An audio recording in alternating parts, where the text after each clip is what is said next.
Anybody I speak to, I try to share with them, the basic premise of a gift of fear.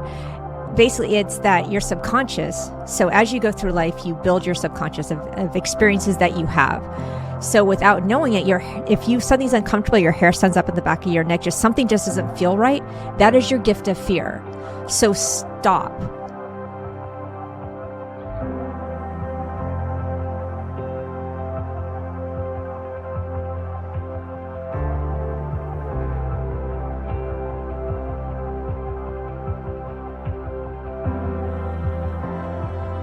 You still dealt with a lot of issues, being female in the department, having to prove yourself. But it was interesting. Back then, all the women knew you had to prove yourself. So it wasn't a surprise. You knew you were going to have to work harder, run faster, probably put yourself into situations, not ask for a backup as quickly because you want to prove that you belong there. But organizationally, there was a lot of support. It was just more of the informal culture where you were going to work harder.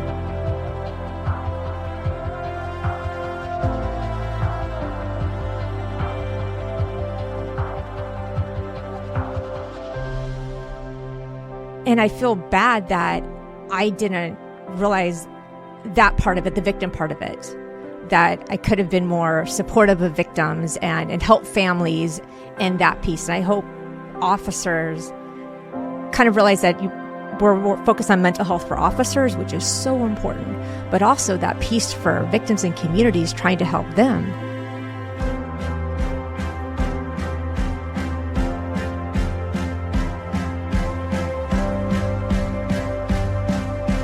You're listening to the ATO Bridging the Divide podcast, brought to you by the Assist the Officer Foundation. Since 1999, the ATO has given assistance to the first responder community, and now we want to give them a platform to hear their incredible stories. We also want to hear the stories of the many people that support us. Our community is small, but it is strong. We have differences. We don't always agree. And we all make mistakes. But together we can grow, we can heal. And we can learn from those mistakes.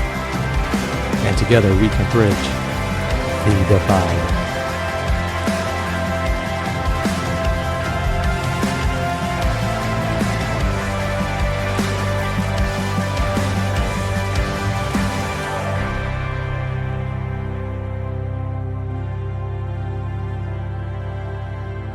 The history of predators targeting women is deeply rooted in our history. A dark history of societal power imbalances and gender inequalities. Historically, crimes against women were underreported, and perpetrators were often protected by power structures. How have we changed to correct this? Increase public awareness, legal and social accountability. These changes are ever evolving. We are correcting course still to this day, but there is still much more work to be done. There is an extreme power in education. Today's guest story will speak on the power of education, service, and personal tragedy. A tragedy that struck her and her family and changed her new why in her approach, shining a light on predators that target women. She is dedicated to reducing the chances of women falling victim to predators, and it starts with raising awareness. Viktor Frankl said, "Human potential at its best is to transform a tragedy into personal triumph, to turn one's predicament into a human achievement."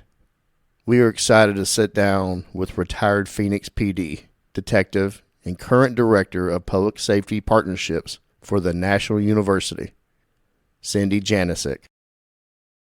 Cindy, welcome. Thanks for coming to Dallas for this. Thanks for having me. Yes, I want to welcome on my guest co-host, Sasha Kim. She's been in the room for some other episodes, but she was officially on in episode 114 with the ATO Council Roundtable. Sasha, thank you for being here. I'm happy to be here. Kit can't be here, Danny can't be here, and everybody that listens to this for any length of time knows I need all the help I can get. So Sasha's bailing me out. I have big shoes to fill. Yeah, Ken has some big feet. Yeah, very big. Cindy, you ready to get into this? You ready to talk about your entire life to the listeners? Oh, yes. Okay. Quite ready. All right. Well, we got a long journey to get to, but I want to start from the top. Like, tell the listener where you grew up. I grew up in Southern California. Okay, where at? Orange County, so by the beach. Nice. So, Wow. yes, nice weather. What was home life like? You know, home life was great. Kind of conventional family, 3 kids, parents. So it's very nice. Okay, are you the oldest, youngest? In I am between? the oldest, and I fit every oldest stereotype. All right, well, tell us some of those. Just kind of the one who takes care of everything, tries to stay organized, watch out for your siblings, things like that. So family dynamic, I mean, you how long did you live in California? We left in 1989 and came out to Arizona. Okay, it's hot. It is very hot, but it's a dry heat. Yeah, the first thing when I met you today in the front lobby, you commented on the Dallas humidity. Yes, my colleague Bill Crawford and I, we waited in the hotel lobby till the Uber came because it was so humid out. You didn't want to melt out there on the sidewalk. No, I don't blame you. And I was telling you that right now we're having all these rain, this abnormal rain here in the Metroplex, and thank God that the temperature is lower than it normally would be in July. But yes, it is. It's actually nicer than I thought it was going to be. So it's coming. Oh, Yeah, we're leaving tomorrow. good We'll for miss y'all. that. Sorry, Yeah, Alta. don't look back. No, don't look back until October. So I want to get into. You grew up in California. You moved in '89. Where did you move? You went to Arizona. So what grade were you then? Graduated from high school. My family moved to Arizona. My mom had a job that transferred her to Arizona, so I went to Arizona State for undergrad. Okay. What was your major? It was actually communications. Both of my parents were salespeople. Nobody in my family went to college, so I was actually the first generation college student. And my mom and I trying to navigate what it was like to even enroll in a class, apply for financial aid, anything. We knew nothing, and we didn't have the internet back then, so it really was trying to figure something out. I would follow people to whatever classes I was going to take. It's like, oh, that one sounds good. So really just tried to navigate it. Pell Grant, was that a big player? It was. So I Yeah. got some grant money, scholarship, or financial aid money. So yes. What got you into law enforcement? Where'd that interest come from? So ironically enough, it was a friend. So my family's also not military. Nobody's law enforcement. And I was getting ready to graduate, and I was a communications major, and I was actually going to go into sales, pharmaceutical sales. And we were going to go water skiing or something silly one day. And I'm like, oh, but don't you have to work? And he's like, well, no, I can take time off. And coming from a family of salespeople where you never take time off because then you don't earn any money. Yeah, you don't get paid. That was odd to me. And he's like, well, no, the department wants you to be able to spend time with your family and your friends because the job's so hard. So you can take time off. And then that was intriguing. And then started to learn more about just helping people and the promotion of physical fitness. I was a runner, so all this sounded good. So I wanted to ride along with him and absolutely loved it. What did you like most about that ride along? It was exciting. It was fun. Adrenaline? Yes. I mean, just I really don't like to sit still. So just, I guess, and also being able to be a part of the solution as opposed to just an innocent bystander was like watching everything on around you. You could actually go engage and help and be a part of it. No, and it turns into a lifetime of service. Of you don't want to sit there and be the one watching a movie go along. You want to be a part of it. Right? Yes. Yeah. Where was that ride along at? And it was Arizona? It was so in the Phoenix Police Department in South Phoenix. Okay. So, and actually I followed, I had 2 friends who worked in South Phoenix. And so I applied for Phoenix PD and actually went to South Phoenix. So that's where I worked patrol. Okay. So that's where you applied? I did. Okay. Was that the only agency you applied for? I applied for Phoenix, and there's another agency in Arizona, Mesa PD. So I've heard of that. I connected a lot more with Phoenix. Okay. What size of department is Phoenix at that time? Around 3,000 officers. Well, that's a good size. It's the biggest department in Arizona. So, and what year was this? This was 1994.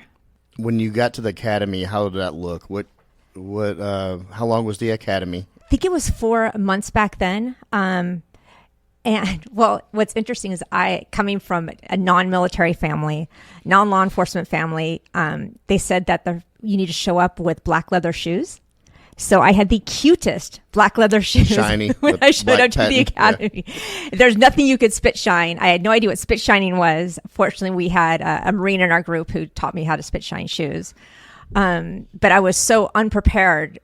But the only thing I knew that I could control was like how hard I worked and then fitness. So I knew I wouldn't, because I could run and I was fit, that at least I could stand out that way, I wouldn't get washed out, and just work as hard as I could to figure things out.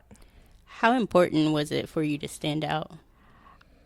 I thought it was important because I know I'm a small female going into a male dominated field. So I'm going to have to prove myself all the time. Yeah. So I knew that going in.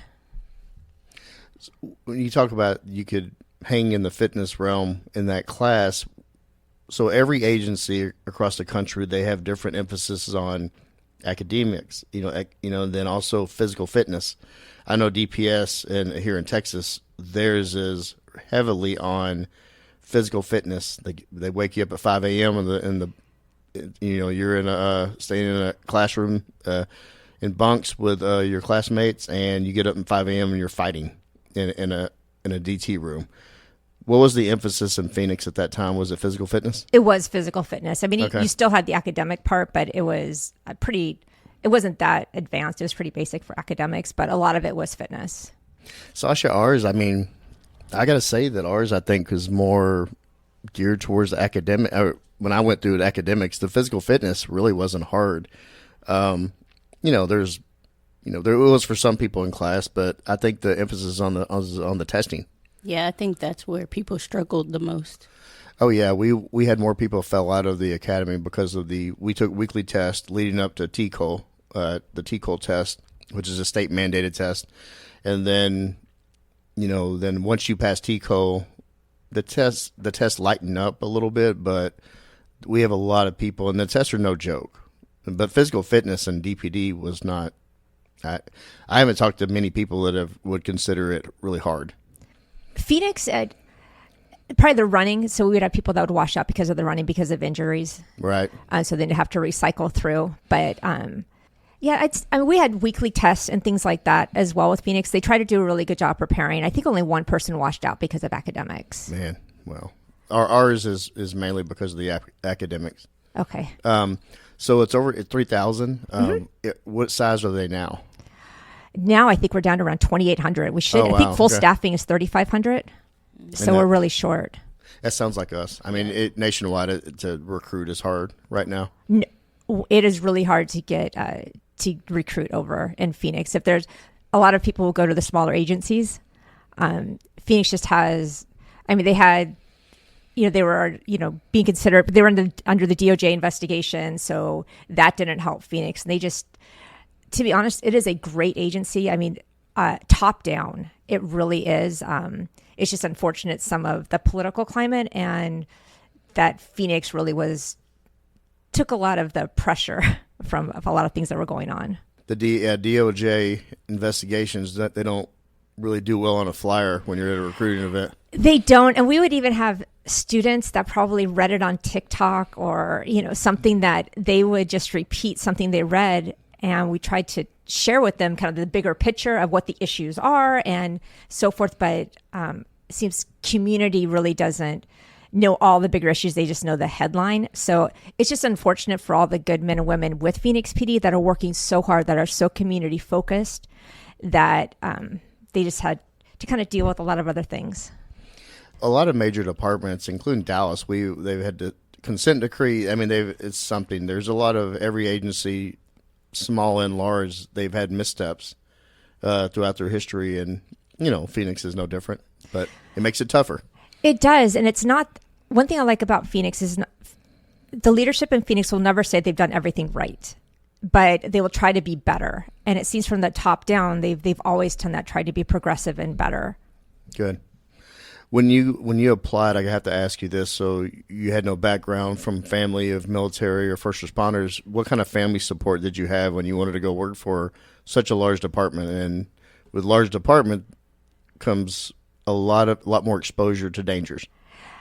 There was concern, obviously, and then on my mom's side of the family, there were people who were on the other side of the law. So trying to navigate that as well. So it was a surprise to everyone. Not any negative support, more like I had some cousins who were involved in drug use, and it happened they repurchased the drugs in the area of the city that I worked. So I was trying to tell them, don't go to that area of the city where I was working. Yeah, go to a suburb. No. Yeah, let's go somewhere else.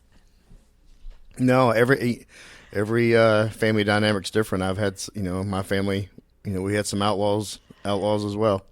But were they concerned as far as like the danger that was associated with policing? Absolutely. There was a lot of concern there, but it wasn't anything negative. It was just more why, and then the concern.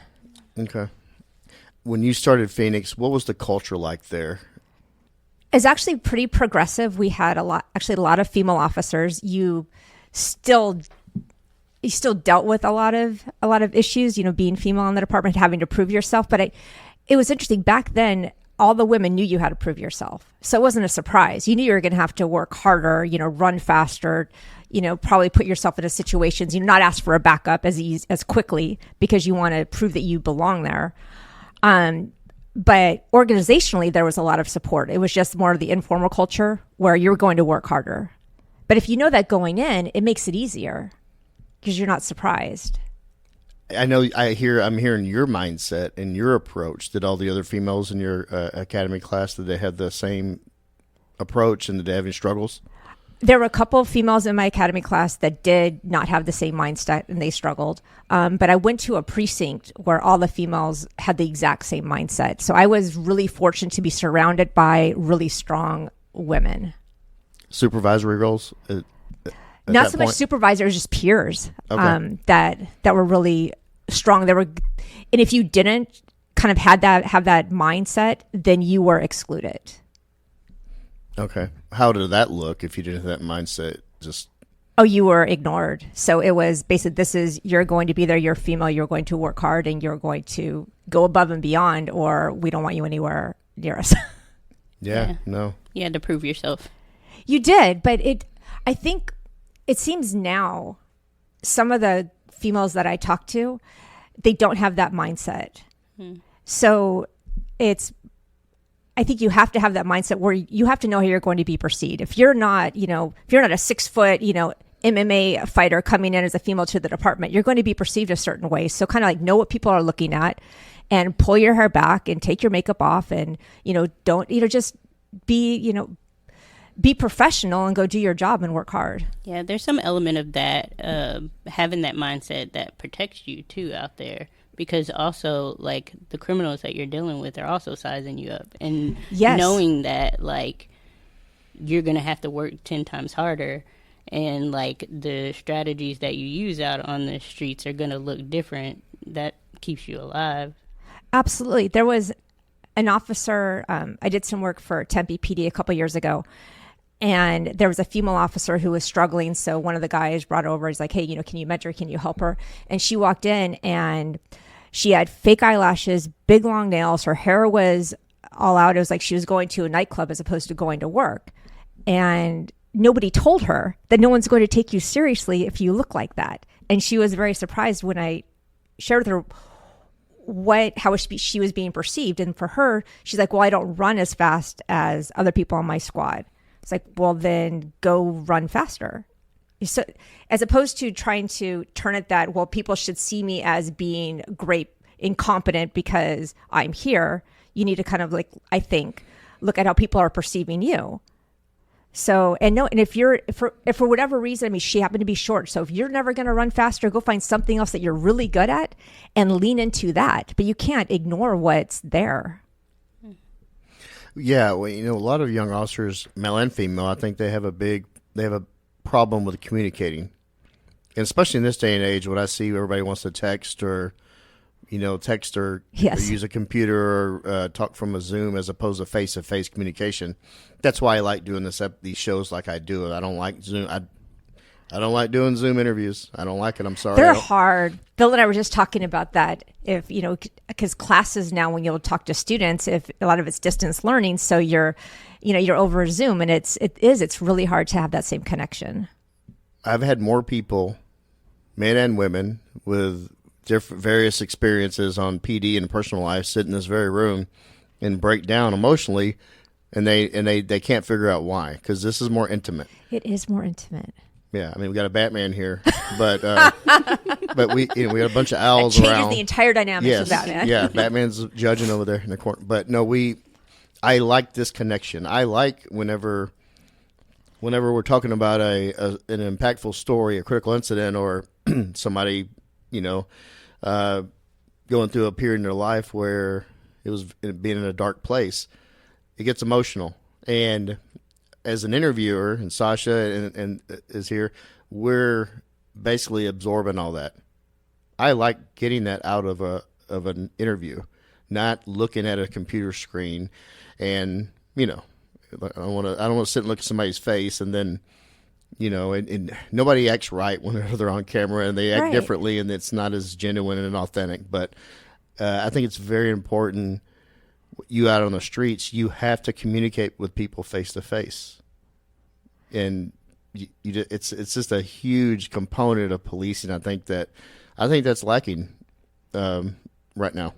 I agree, and from an education standpoint, with distance learning and the lack of communication, it's hard for academics to try to fill that gap with this generation of students that are going to be going into the field to help them communicate, because they don't even communicate in class. They rarely communicate with each other.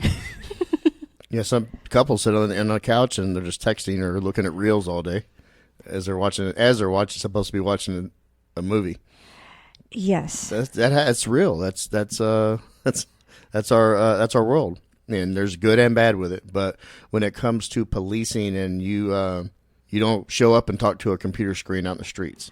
No, we talk about like de-escalation now, but you have to be able to connect, to be able to de-escalate, and you understand, read body language and feelings, and know what to say to connect.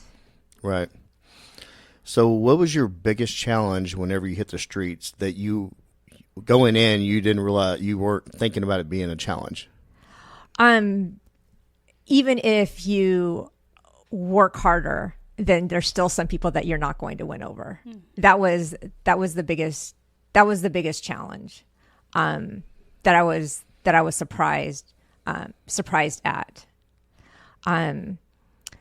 I think that would probably be and the culture, the culture within policing a little bit was different than I thought it would be. How so? I always was raised that if you have this strong work ethic, that, basically you can, overcome anything. But there's some people that just don't think you belong there, that you're never going to change their opinion. So trying to, as opposed to kind of win everybody over, just find people with whom you align with, and then go do your job, and then try to just, kind of block out the noise. How long did it take you to adjust to that? Probably a year. It was through training, probably a year. What's a lot to take on? I mean, you're totally having to change in some ways who you are and navigate that, and also be flexible enough to accept that, and then know how to manage it as a professional. Yes. And then being able to, I guess, stand up to people that have that view and just have that confrontation. I always try to find, I guess, a way to appease everybody, just, be the peacemaker. But there's some people that you're not going to make peace with. So to be able to have that confrontation and then go back and just do your job. Probably were exposed to way more trauma and violence than you ever have in your life when you got out there. How did you adjust to that? What's interesting is back then, this was back, in the mid 90s, late 90s, 2000s, nobody talked about anything. So it was just, you kind of go into that culture, and it was all, I remember when I first started, we had, in South Mountain Precinct, Los Betos, right around 5200 South Central. There was like a bunch of teenagers just, in this parking lot. So it came out, there's a guy with a gun. So one of my academy classmates, he and his partner and other people from the squad went out there, and the suspect he's in the right front passenger seat. His chair is leaned all the way back, and as the guy from my academy class, his name's Renee. He and Renee and his FTO are walking through the parking lot, and the guy starts shooting, and you couldn't even see him. So the FTO is named Steve Rozier. He returns fire, kills the guy. Then anyway, another guy from our squad is out there working the guy who was shot. And then we go back to the precinct, and there's a fight between the two guys, the guy who was working him and then Steve Rozier, because the other guy from our squad is working the guy that just tried to kill Steve. But what's interesting is that after that, you go 10-8, you're back in duty. There was no decompression. There's nothing. And it was never, you didn't think about it because you go back in service. That guy, Steve gets 3 days off, and that was it. So you kind of just get indoctrinated to that culture where that's the way it is. Yeah. So mental health was not a big focus in the PD at that time. No, never. Was there any talk about it? No, never. We had another guy from our precinct who committed suicide, and it was never just. That still haunts me to this day. That we did nothing for the family. We didn't remember him. This is back in like 1996, and nothing was ever done or discussed. Look, I know it's been a while, but do you believe that do you know anything about the suicide? Was it work related, personal life, or a combination? It just no. We just one day he was there, the next day he wasn't. And the department did not address it in any way. No. Even the grief for the workers that were friends with him and the peers. No. Like literally, we all worked the same shift. We all spent time together, and he was there one day and gone the next. Just like drawing a line through a name and a detail. Yes. And everything was like that. And like the shooting with Steve and Renee, you just saw the chaos, but you go back 10-8, but the suicide is the one incident that haunts me that we did nothing. Why does it haunt you? Because I feel that we let him down and his family down. It's fair enough. It's the culture. The culture, even here in Dallas, at that time and not so long ago, was to not really address it. Not know how to address it because other than Sasha, we're not all mental health professionals, right? So we can go out there and fight and get in foot chases and shoot well if we need to and shout out somebody to de-escalate. But when it comes to mental health, we're not comfortable with it as a profession. And I believe that, I know how it was in Dallas, that if you did speak out, you would be ridiculed or you would. Oh, absolutely. Yeah, you didn't feel supported talking about it then, right? Oh, absolutely not. Nobody, same culture. You would absolutely be ridiculed. Yeah, until you find another job. Oh, absolutely. Yeah. Can't handle it. Right. That's it. Can't handle it. There is a movement in addressing mental health in the first responder world, police and fire, and even military. And Dallas PD is happy to be kind of on the forefront of that, and that's why we do these shows, to keep the conversation going, because there's still a lot of old school mentality when it comes to this. I mean, and hopefully that in 5 to 10 years that it's way better than it is now. That would be nice. What I've learned about what Dallas is doing is absolutely remarkable. And what's interesting that nothing was ever thought of before. You just thought it was normal. It wasn't. It was the normal, but it's like having a bad habit. You get in a habit of not talking about it, not feeling safe to talk about it, push it down, and then just trudging along. Yeah. But what does that trudging along look like? Drinking, risky behaviors in first responder world. I mean, hell, Dallas, sadly, it's over pushing 70% divorce rate, and I think that's a problem in the first responder community, and that's because you deal with what you deal with out on the streets, and you go home and you try to protect your loved ones from what you saw or what you experienced. And that's not, you'll have a tenuous grasp on that, and it does not make you a good husband or wife going home. Right. was that kind of the culture there? I mean, when I heard on, they were like, "You're not a real cop until you've had 2 divorces." I mean, that's the divorce rate was very high. Yeah. In Phoenix. And the drinking was a great part of the culture because that's how people coped with the job. How we bonded. Yeah. Yeah, we called it choir practice after your shift, going in the parking lot and drinking. We had safety meetings. There was at Southeast, there was a U-Haul right across the street, and we'd go sit in the U-Haul parking lot because it was closed. Yeah, that's part of the culture. That's what we try to educate people on. We try to be proactive now, and I actually would like to send you our policies and everything to kind of take a look at what we do here. And we're not perfect, but I tell you, it's light years from where it was, 3 years ago, right? So, So we're pretty proud of that here. You deal with other people's grief and other people's trauma on the daily, but then grief and tragedy struck your family. Yes. Can you tell us about that, about your sister? Sure. So I've been on the department around a year and a half. And again, my family was worried about me. My sister, who's 2 years younger, followed my mom into the real estate business.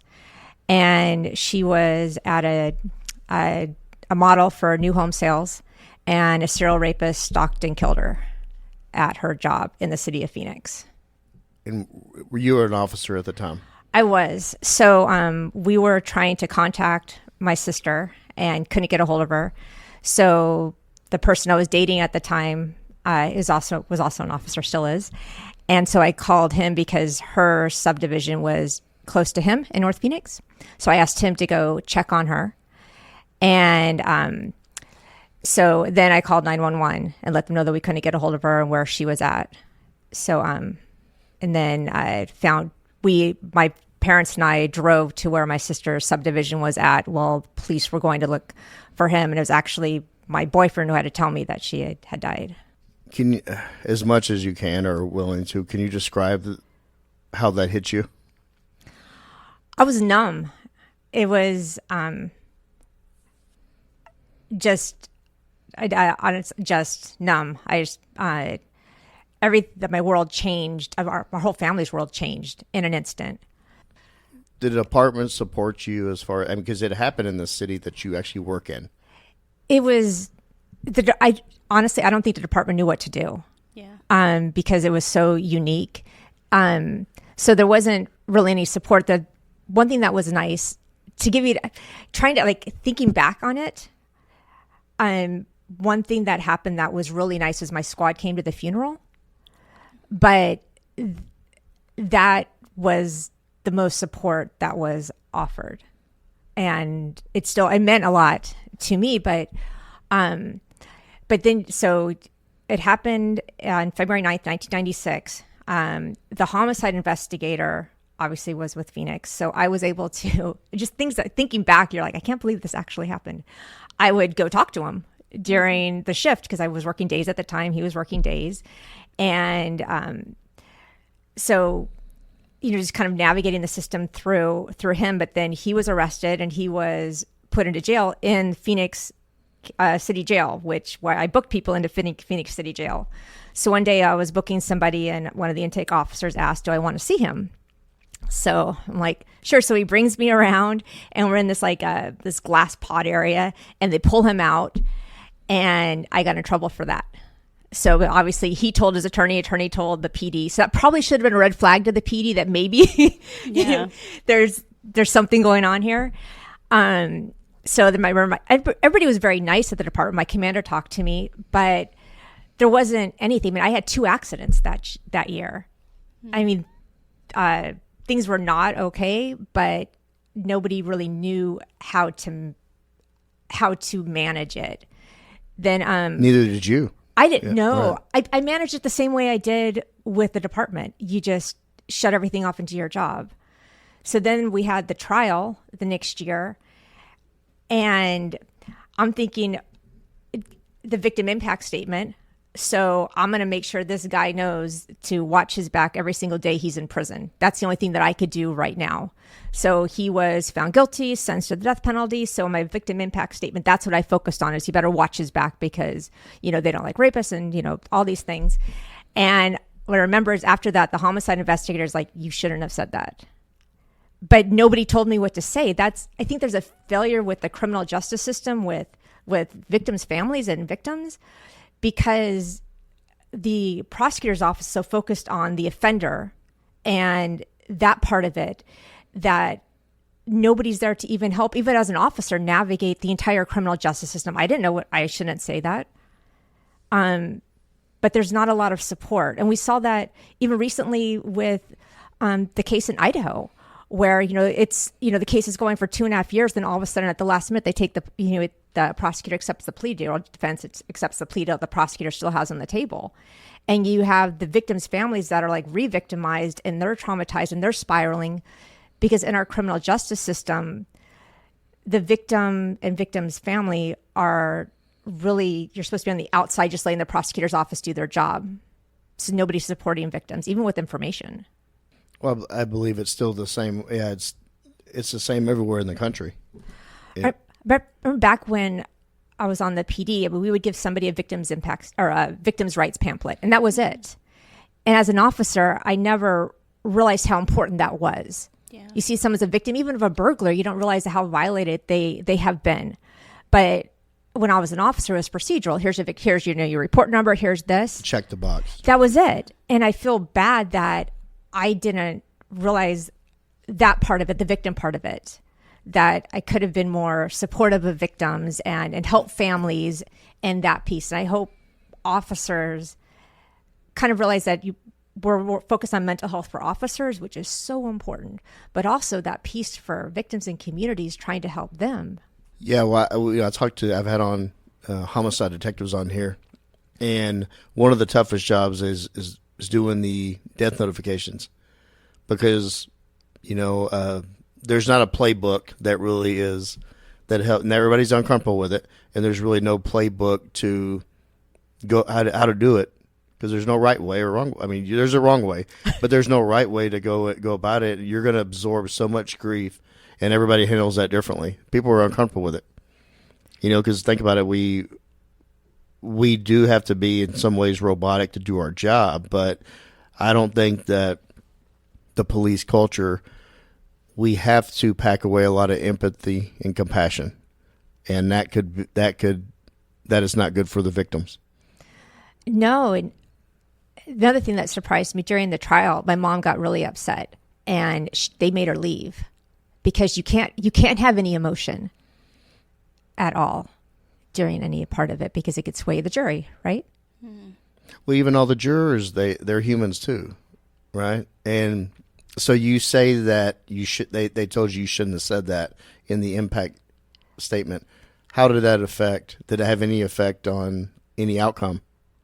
It did not have any effect on any outcome. I just got in trouble with the department for the department. It was it was all the department. It wasn't the prosecutorial side didn't. No, it was the department. And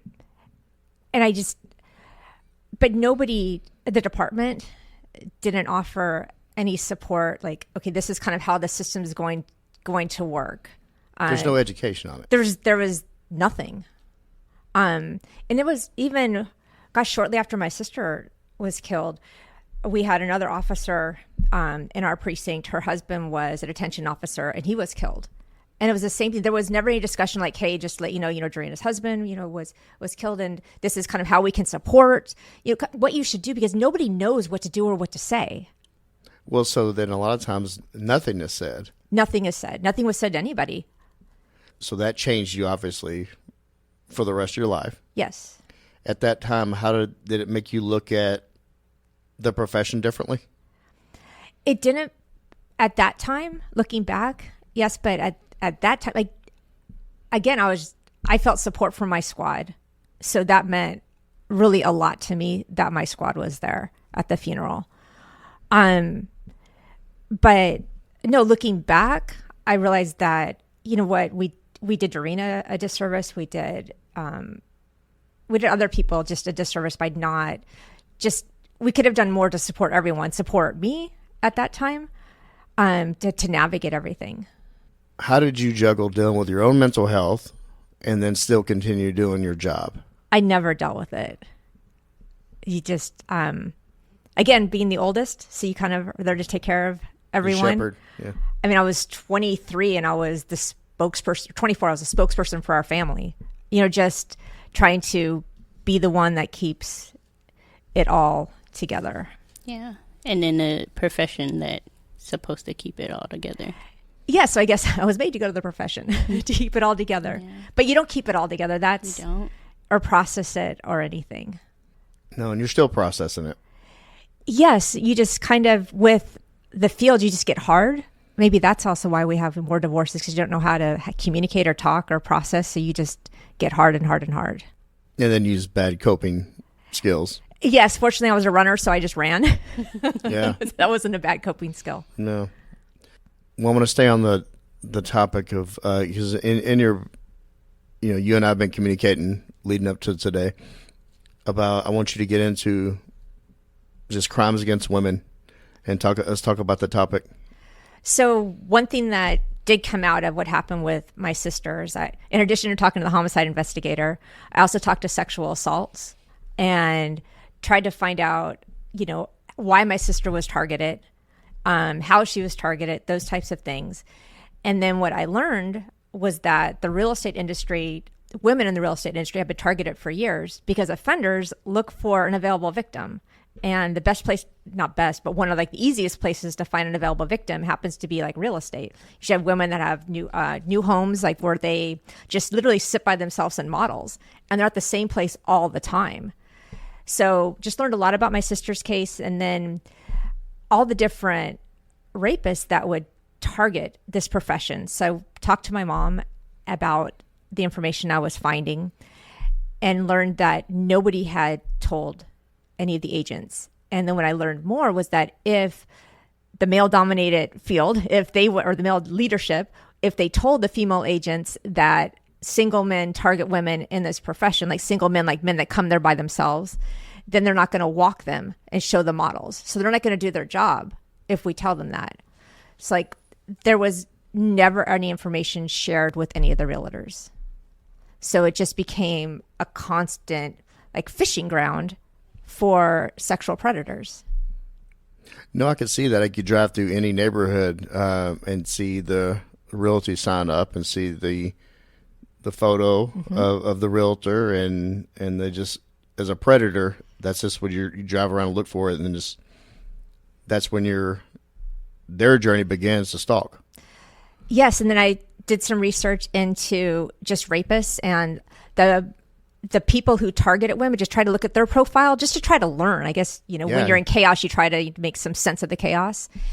And the men who targeted the real estate profession, they happened to be actually married and they had families. My sister's offender married, had a family.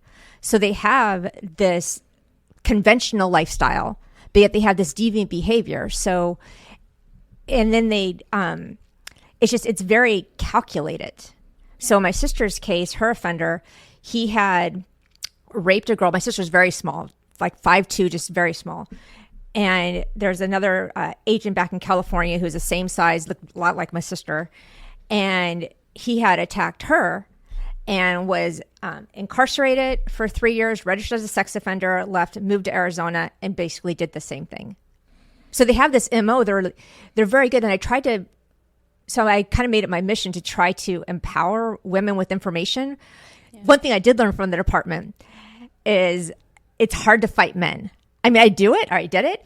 But I remember just some of the fights, things that you think would work, didn't work. Mm-hmm. And I was so surprised they didn't work. Mm-hmm.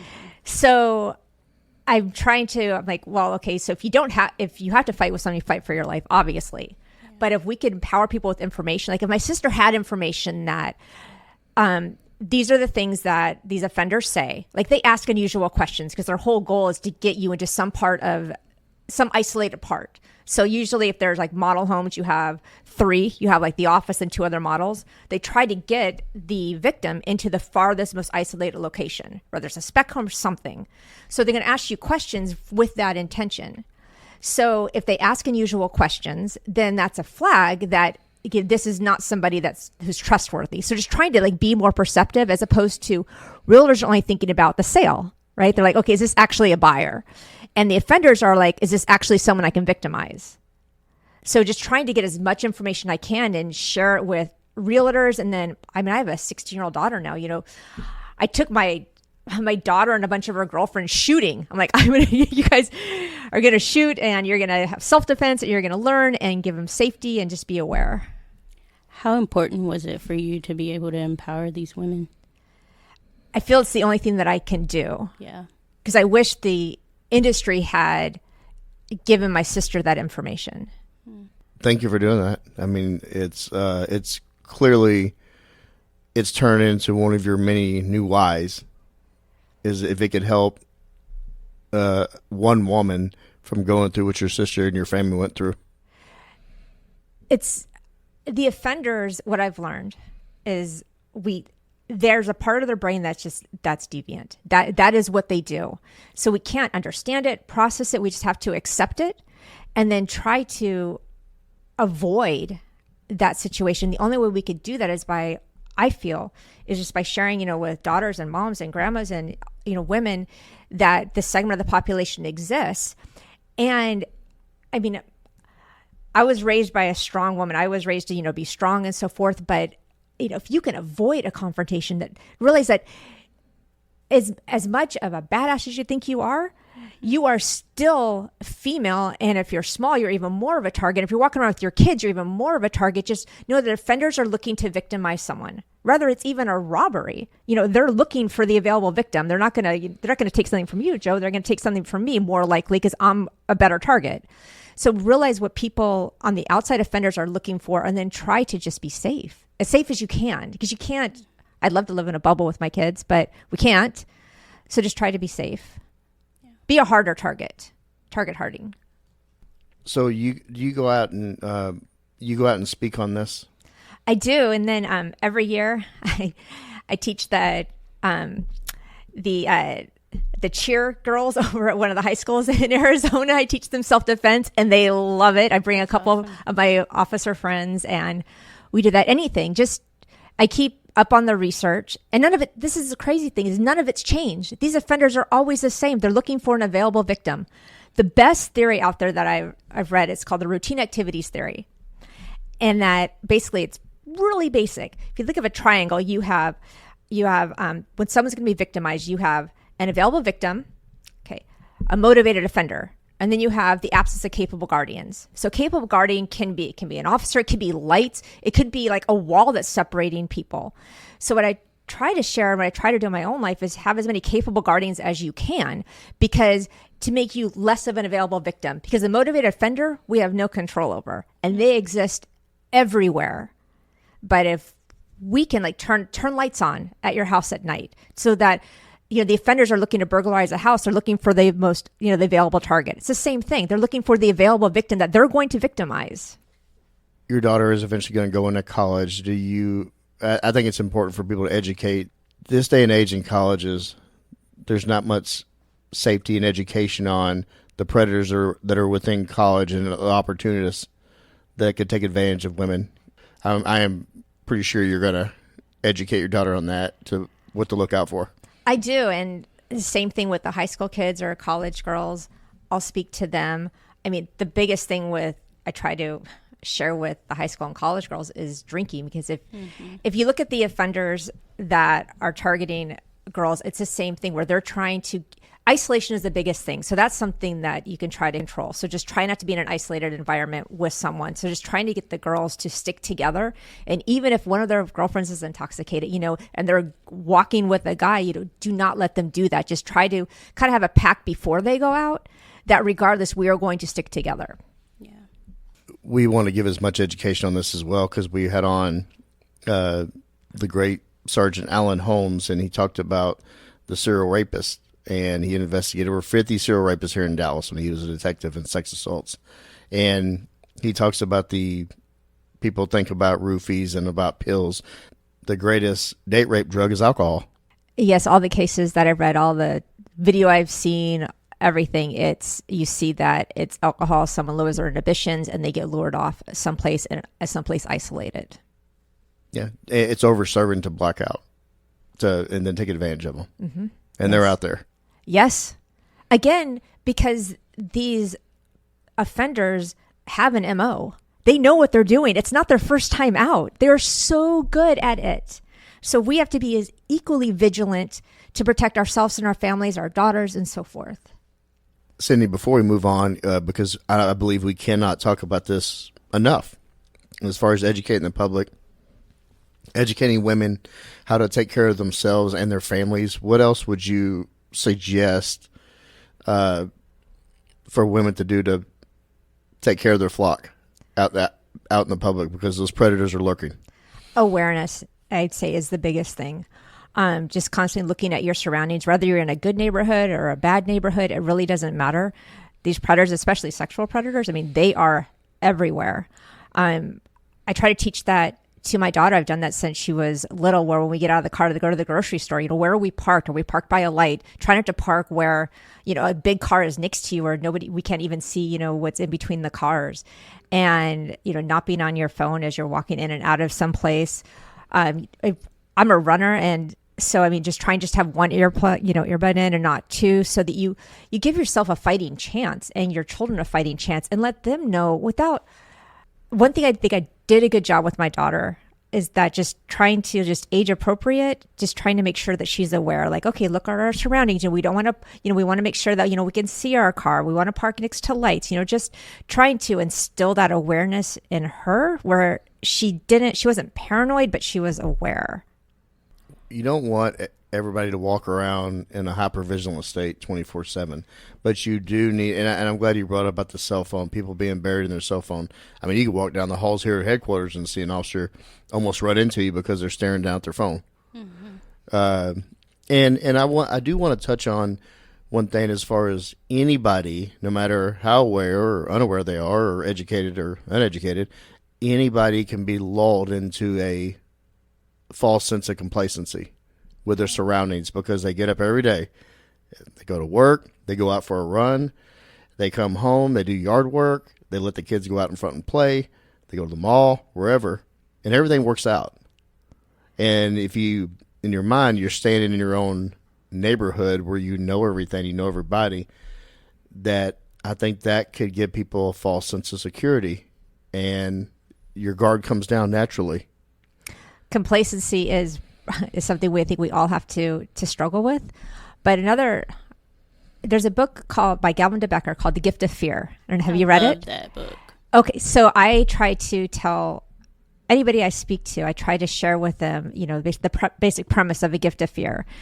Basically, it's that your subconscious, so as you go through life, you build your subconscious of experiences that you have. So without knowing it, if something's uncomfortable, your hair stands up in the back of your neck, something just doesn't feel right, that is your gift of fear. So stop and then just look around, scan your surroundings, as opposed to just ignoring it.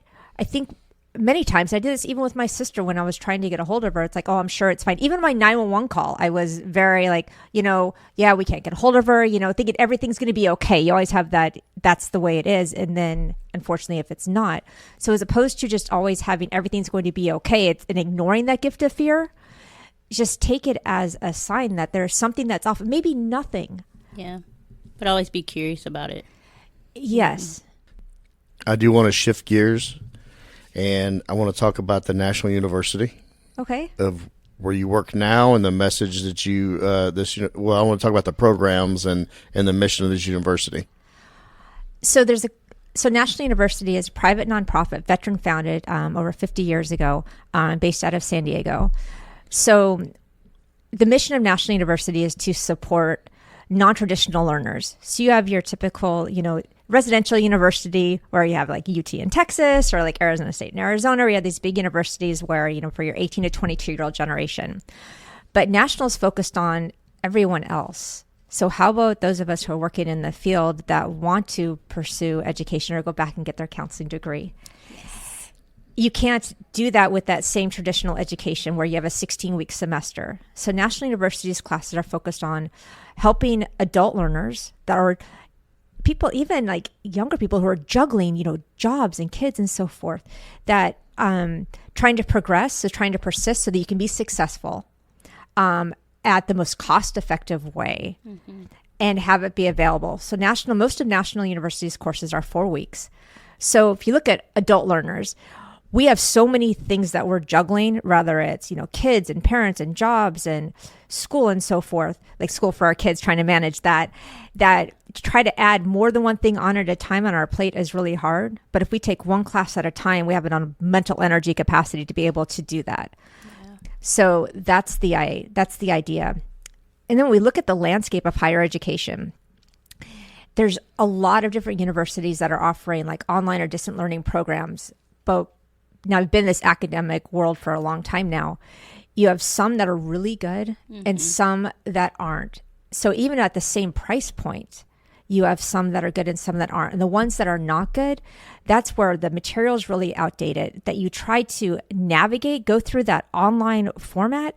And it's just really challenging. We see that when we, log into, different websites. Some of them are easy to navigate and some of them are hard. Now, put that into a learning environment. So National University uses instructional designers that are exceptional. They partner with the faculty and the subject matters to create an online learning environment that is exceptional, that actually makes learning, fluid. So you can find information, and it's taking a lot of the busy work that you maybe would get that 18 to 22-year-old generation. It takes that out to try to streamline it so you can learn what you need to learn, and in the most fluid way possible so that you can be successful. So you're not adding, where can I find these links onto, I just need to get this material done because I have to get to work. Yeah, and that's huge because I know going back to school for me, like going in person was not an option. Like there was no way I was going to be able to fit that in my life. But like then I had to choose, okay, well now I'm looking at quality, right? I'm not getting a quality education. I'm going to have to sacrifice that a little bit in order to get the degree because there's not a whole lot of good quality out there that's online platform that's built for adult learners. That's what I've loved. I've been with National University 2 years now, and I've had a chance to talk to different faculty in different programs. And National offers over 150 different degree options from bachelor's, master's, and doctoral degrees. And you have these different avenues to pursue, to have those academic dreams, and to know that they're set up for your success, not to trick you, not to make it as challenging as possible, just to like add a bunch of other busy work to it, but just to make it streamlined so you can be successful. Yeah. And then National is focused on service-oriented fields, so military found it, so veteran found it, and supporting public safety. So sworn and professional staff plus spouses and dependents receive a 25% tuition reduction. That's awesome. For all bachelor's and master's programs, and then 15% for doctoral programs. So now you're at a price point that is on par with your state universities in a learning modality that is more advanced than most of your state universities. So you're in a format where you have 4 weeks, so you're going to be successful. I want to get all the links and everything whenever we do this episode release, where everybody can find any information on the National University. You also have a wellness program certificate. Can you talk about that? Sure. So National University partnered with California Post to develop a wellness certificate to support sworn and professional staff in the area of wellness. So, which is nice. So it takes around 6 hours to complete. So it's really easy. It's not that expensive. And it's just a way to offer support to sworn and professional staff to provide some tools as you navigate wellness. Well, we're all about that. You happen to be sitting in the wellness unit. So yes. I want more information. I can't emphasize enough the importance of higher education. And Sasha, you were talking about what you're going to do, yes. As you have 10 years on. So Phoenix PD, unbelievably grateful, supported higher education. So I actually went through my master's and doctoral program when I was with Phoenix PD. That's awesome. And the department was smart because you had these doctoral students that did the research on Phoenix PD, their dissertations. And so when I had 15 years on, we were talking about time on, Phoenix PD was going through a huge budget crisis with the state of Arizona. I was working as a PIO, so I had a great shift. I had a 7-year-old son, and I was getting ready to have a baby. My husband traveled for work, and they were sending everybody back to patrol, different shifts. You had no idea where you were going to go. Wow. So I went on leave to have my daughter, and I'd been teaching part-time for one of the state universities in Arizona, and I was offered a full-time faculty position. So I actually made the choice, which is insane at 15 years, to to leave, but I had that option because I actually went and got my doctorate when I was with the department. Yeah. So I can't emphasize enough. We have these dreams that we're going to do our 20 or we're going to do 30, whatever it happens to be. But sometimes life circumstances, or I have a girlfriend who was shot in the line of duty. She had to medically retire. Yeah. So this job is dangerous. So you never know what's going to happen or what life circumstances are going to happen. So I would try to encourage officers and professional staff to, especially if your department offers tuition reimbursement, just take that step, pursue those academic credentials so that you have options if you ever want to leave the department early, or if you want to promote in the department, or like Dr. Crawford, your post PD career, what you're going to do afterwards. Yeah, that's one of the biggest thing we try to instill in our officers is like figuring out what that why is, because the job is the what, right? And so you should be able to plug in different what's to get to that why, right? So figure out what that why is. So, and then look at other professions where you can still plug into that why, right? Because even after you retire, like the why, your purpose doesn't end, right? So like you still need to be able to plug into that. And so I think there's so much value in like having a plan B. And a lot of at least officers with Phoenix, I don't know if the culture is the same, but we're done with policing. We want to do something totally different, want nothing to do with policing. But I have to tell you, truth be told, that most people, when they leave, they do something that's somehow related to policing, whether it's teaching criminal justice, counseling with officers, podcasting. So usually with a bachelor's program, most officers, their goal is, they want the quickest path to a bachelor's. So National University accepts, TOCAL accepts your Texas Academy credit to actually satisfy some academic courses, which is nice. So the quickest path with National University for a bachelor's is the Bachelor's of Science in Criminal Justice. Yeah. So you can be done if you're bringing in your associates in a year. So that's exceptional. What I try to, when I work with sworn and professional staff, is ask them what are their goals. If it's to promote, let's find you the quickest path to promote. But then on your master's, that's really, what do you want to do? Because if you want to teach at a lot of the state universities, you have to have so many credit hours in your discipline to be able to teach in that field. So when you go to that master's, you really need to ask yourself, what is your ultimate goal?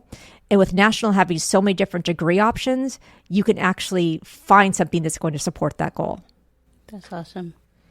No, it's great. You mentioned a lot of people put up these arbitrary timelines of their life and career. Like, if I'm going to work X amount of time on the streets, I'm going to get off the streets, and then I'll have time for this. Or when I'm going to become a detective and I don't have to deal with people on the streets at a certain point. But then also I'm going to do 20 and out, and I'm not going to look back on this. But I know so many people that have retired and, like you said, have gone into security, or they've gone in consulting for law enforcement.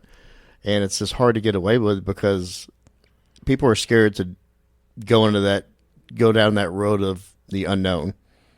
And cops, if you do something 10, 20, 30 years, that's all you know. It's all you know as an adult. I mean, honestly, I could say I've been here over 28.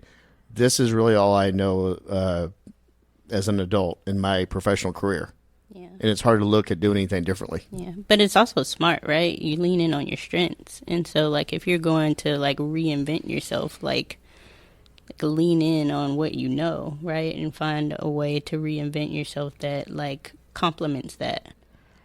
Yes, or financial planning. I mean, there's officers who go into that. So Bill and I, we both went into higher ed, teaching criminal justice, now working with police departments, to provide, educational opportunities for criminal justice. Now you're on a podcast. For criminal justice. Yeah, right. Yeah. But it's hard. It's a good field. It really is. And if we can contribute, whether it's wellness or podcasts or education, to be able to support, those in the field and the next generation, I think we're doing some good in this world. Okay, Dr. Janicik, we really appreciate you sitting down with us, having this conversation, and the things that you said to us have been really empowering. What's one thing that you want to leave the listeners here with? The value of education. whether it's talking to your kids about safety, read all the information you can find about how offenders target women and why they target women, so then you could adopt some prevention yourself and then share that with your children. And then the impact of education. It changed my life. I'm a first generation college student and I have a doctorate degree. And that was because I had people who mentored me, who showed me that path. Obviously I had my plan of, working with the police department for 20 years, but plans changed. And because I took advantage of the tuition reimbursement the department had, and because we had a relationship with the university that offered support to officers, I had a path to a different life. And that's why I'm sitting here today. Hey brother, hey sister, I'll never give up on you. Hey Mrs., hey mister, I'll see this all the way through. No matter how far the sun and the moon, I'll never give up on you. Down when you're lonely, I'll pull you up. Life leaves you heavy when the going gets tough. I'll be your shoulder, together we'll run up from the bottom, yeah, we'll rise above. Hey brother, hey sister, I'll never give up on you. Hey Mrs., hey mister, I'll see this all the way through. No matter how far the sun and the moon, I'll never give up on you.